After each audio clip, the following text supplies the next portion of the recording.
বিভিন্ন অপরিচিত শব্দ কানে ভেসে আসছিল। ঘুম ভাঙছিল, নিদ্রাহীনভাবে রাত কাটছিল। এমনই সব প্রেতাত্মা বা ভূতের আতঙ্ক তৈরি হয়েছিল গ্রামে। অলৌকিক শক্তি ভর করেছে আতঙ্কে গ্রাম ছাড়ার উদ্যোগ নিয়েছিলেন অনেকেই। সেই আতঙ্ক কাটতে মাঠে নামতে হয়েছে প্রশাসনের কর্তাদের। সম্প্রতি গ্রামে যায় বিজ্ঞান মঞ্চ। স্থানীয় সূত্রে জানা গিয়েছে, একই পরিবারে পরপর কয়েকটি স্বাভাবিক মৃত্যুর ঘটনাকে ঘিরে বাঁশকেটিয়া গ্রামে আতঙ্ক তৈরি হয়েছিল, যা থেকে পড়শিদের অনেকেই গ্রাম ছাড়ার উদ্যোগ নিয়েছিলেন। তা আটকাতেই সম্প্রতি ওই গ্রামে যান ব্লক প্রশাসনের কর্মকর্তারা থেকে বিজ্ঞান মঞ্চের সদস্যরা।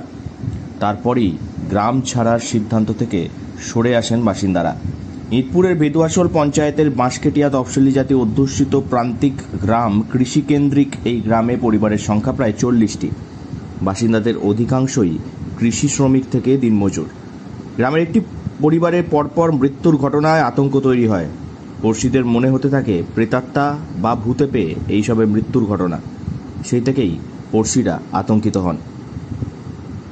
ওর কাকা মরেছে, ওর বাবা মরেছে, ওর ছেলে মরেছে, সব বাড়ি ছাড়ি পালাইছে, বাড়ি কেউ নাই। ব্যাপারটা আমাদের নজরের মধ্যে আছে। ইতিমধ্যে বিডিও স্যার, ওসি, তারপর গ্রাম পঞ্চায়েত থেকে ওদের সাথে কথা বলা হয়েছে, ওনাদেরকে বোঝানো হয়েছে যে ওটা কোনো ভয়ের ব্যাপার না। স্থানীয় ও প্রশাসন সূত্রে জানা গিয়েছে, অতিমারির সময়কালে এক যুবকের স্বাভাবিক মৃত্যু হয়। ভাইয়ের মৃত্যুর পর গত 1 বছর আগে ওই পরিবারের প্রৌঢ়ের মৃত্যু হয়।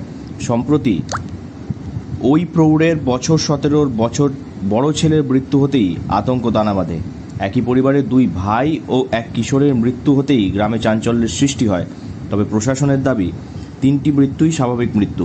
আতঙ্কে বাড়ি ছেড়ে ছোট্ট সন্তানদের নিয়ে আত্মীয়র বাড়িতে ঠাঁই নেন মৃত যুবকের স্ত্রী ও প্রৌঢ়ের স্ত্রীও। মৃতদের বাড়ি ফাঁকা পড়ে। পরপর মৃত্যুর ঘটনায় পড়শিরা আতঙ্কে বাড়ি ছাড়ার উদ্যোগ নেয়ার খবর পৌঁছায় পুলিশ প্রশাসনের কাছে। পুলিশ যেতেই বাসিন্দারা বিভিন্ন অলৌকিক শক্তির গল্প শুনিয়ে পড়শিদের মধ্যে এ ধরনের ঘটনা ঘটতে পারে বলে আশঙ্কা প্রকাশ করেন। মৃতদের প্রতিবেশীরা দাবি করেন, ভূতে প্রেতেই এক ধরনের মৃত্যুর ঘটনা। রাতে বিভিন্ন ধরনের অচেনা আওয়াজে ঘুম ভেঙে যায় তাদের, তাই বাড়ি ছেড়ে অন্যত্র চলে যাওয়ার সিদ্ধান্ত নিয়েছিলেন তারা। বাসিন্দাদের আতঙ্ক কাটাতে প্রশাসনের গ্রামে সচেতনতা শিবিরের আয়োজন করে।